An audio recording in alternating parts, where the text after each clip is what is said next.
সামৰিম আৰু মই আশা কৰিম পৰৱৰ্তী সময়ত সম্বৰ্ধনা অনুষ্ঠানটো আগবঢ়াই লৈ যাব লাগে।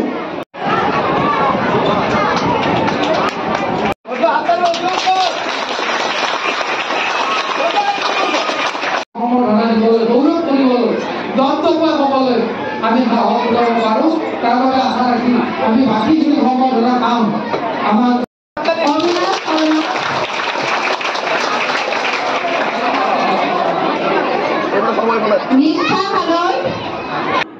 আচলতে 2001 চনতে কেইজনমান উদীয়মান ব্যক্তিয়ে লগ লাগি এই প্ৰতি শংকৰাজন নামেৰে ৰাজ্যভাৱে এই অনুষ্ঠানটি আমি গঢ় দিছিলোঁ। কিন্তু দিনক দিনে এই অনুষ্ঠানটিয়ে সমাজত শিক্ষাৰ ক্ষেত্ৰত মানৱ সম্পদ গঢ়াৰ ক্ষেত্ৰত যি দুপে এই 14টা বৰ্ষ মেট্ৰিক পৰীক্ষা দিলে শেহতীয়াকৈ 23-24 বৰ্ষত 42 জনে পৰীক্ষা দিছিলে। 42 জনেই সুনাম অৰ্জন কৰিবলৈ 100% তেওঁলোকে সুখ্যাতি লাভ কৰিলে। ইয়াৰ মাজত আপোনাৰ 42 জনে ইংৰাজীৰ আপোনাৰ লেটাৰ পালে, সমাজ বিজ্ঞানত 24 জনে, বিজ্ঞানত 23 জনে, গণিতত 8 জনে, সংস্কৃতত 10 জনে আৰু অসমীয়া ঐচ্ছিক অসমীয়াত 16 জনে আপোনাৰ স্থান লাভ কৰিবলৈ আৰু সৰ্বোচ্চ নম্বৰ শেখৰজ্যোতি মজুমদাৰে 96.16 যদি আপোনাৰ ষ্টেণ্ড কৰাৰ তালিকা থাকিলহেঁতেন 10 জনত এইবাৰ আমি হয়তো বিজয় উৎসৱটো সৰ্বব্যাপী হ'লহেঁতেন। গতিকে স্কুল প্ৰতিষ্ঠা কৰি স্কুলৰ ষ্টাফৰ যি সেৱাৰ মনোভাৱ, প্ৰধান শিক্ষকৰ যি ইয়াত সেৱা কৰাৰ ত্যাগৰ মনোভাৱ ফুটি উঠিছে। জীৱনত ভাল কাম কৰাৰ কিছুমান প্লেটফৰ্ম লাগে।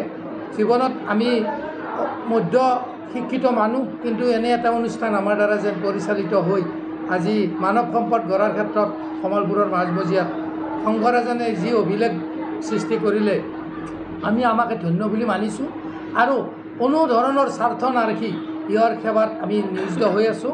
মোৰ সহকৰ্মীসকল, পৰিচালনা কমিটিৰ সম্পাদক, মোৰ কাৰ্যালয় সহায়ক তথা মোৰ 8জন ইয়াত কমিটিত আছে। তেওঁলোকে এদিনো নিজৰ কথা নাভাবি, নিজৰ প্ৰফিটৰ কথা নাভাবি এইখন এখন সেৱাৰ অনুষ্ঠান বুলি ভাবি কাম কৰি যাই আছোঁ।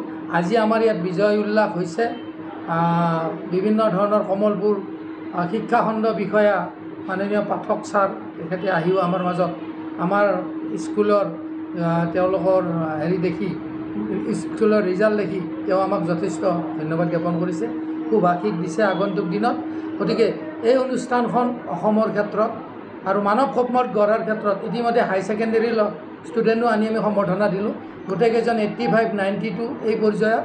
গতিকে আশা কৰোঁ আমাৰ পৰা ওলাই যোৱা ল'ৰা ছোৱালীও যিকেইখন আগ্ৰণী ব্যক্তিগত প্ৰতিষ্ঠান আছে বা এটা চাৰিআলি গোটেইকেইখনে আমাৰ ল'ৰাই এডমিশ্যন লৈ এটা ভাল নাম কৰিছে।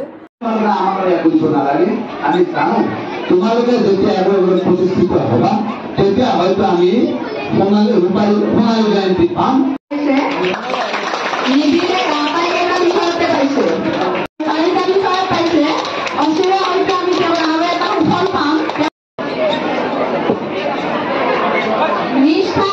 আজিৰ প্ৰগ্ৰেম আছিল যে যিসকল ল'ৰা ছোৱালীয়ে সুখ্যাতিৰে উত্তীৰ্ণ হৈছে তেওঁলোকক অভ্যৰ্থনা জনোৱাৰ প্ৰগ্ৰেম।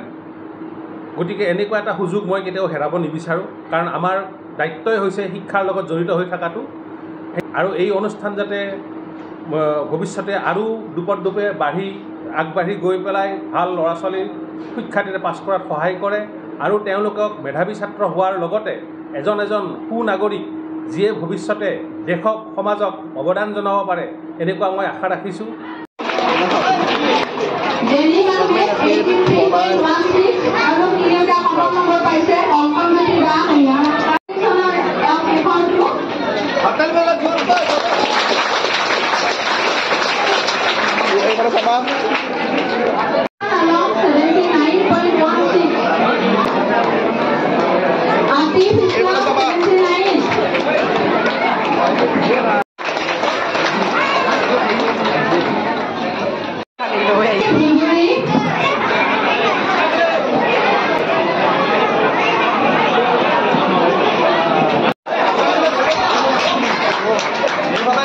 Vale.